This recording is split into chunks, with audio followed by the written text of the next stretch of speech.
France. I've read of the terrible casualties at Passchendaele and Ypres, and just weeks ago at Cambrai. I've seen those men coming home, maimed and bandaged. There has been a general call for qualified doctors. Sir William's chin jerked. For male doctors, yes, of course, but not women. What would your husband say? I'm not married.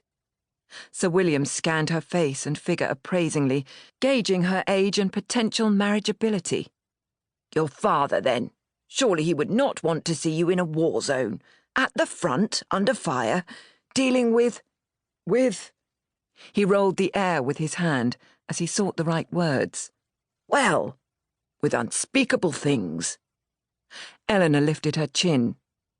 My father is also a doctor. He served in the South African War. He has seen all the unspeakable things war leaves in its wake. I grew up on those stories. Sir William looked more closely at the letter before him. Dr. John Atherton, he said in surprise. Why, I know him. We are members of the same gentlemen's club in York. Eleanor allowed herself to smile, hopeful that now a connection had been made, things would improve. Instead, Sir William removed his glasses altogether and frowned harder. I've known Dr. Atherton for many years. He has never mentioned the fact that he has a daughter, or that daughter is a doctor. He's spoken of a son, I believe. My twin brother, Edward. He's currently serving in France at headquarters. Does your father know you are here? Applying for a medical posting in France? Surely he knows that neither the War Office nor the British Red Cross permit women to serve there. Eleanor dug her fingernails into her palms. No, her father most definitely had not given her permission to be here. Eleanor felt a twinge of guilt. She'd told her parents she was taking tea with a friend in York today. Female nurses are allowed to serve at the front, she countered. VADs are encouraged to go to France, and there are female ambulance drivers and clerks and... He held up his hand. They are not doctors. Doctors have specific duties, duties that no woman could undertake. War is not a society picnic or a holiday jaunt, Miss Atherton. Soldiers are rough and crude, mannerless at times. It is to be expected in war. He shifted, his lined face pinkening. Men have needs. Battle brings out certain animal passions. A medical officer is required to monitor the most unsavoury of ailments. No lady would wish to be exposed to such things. He looked at her pointedly, and she held his gaze boldly, unfazed.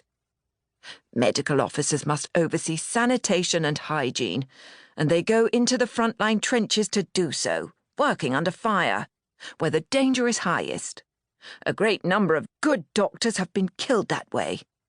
We do not allow women of any stripe there, and the medical aid posts and casualty clearing stations take in wounded straight from the battlefield, horribly injured, dirty, in pain.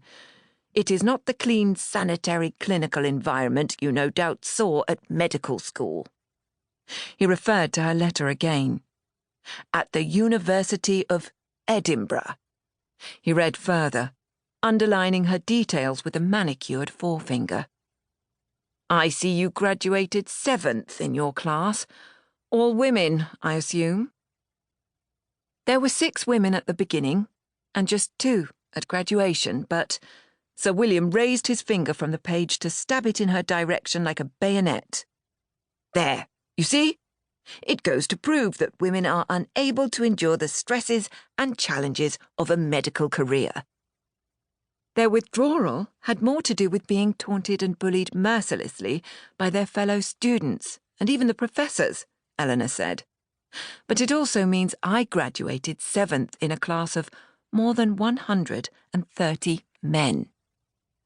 His triumphant smirk pulled into a tight pinch. He pushed her letter aside, folded his hands together, and leaned forward. May I ask how old you are, Miss Atherton? I'm 23, she said.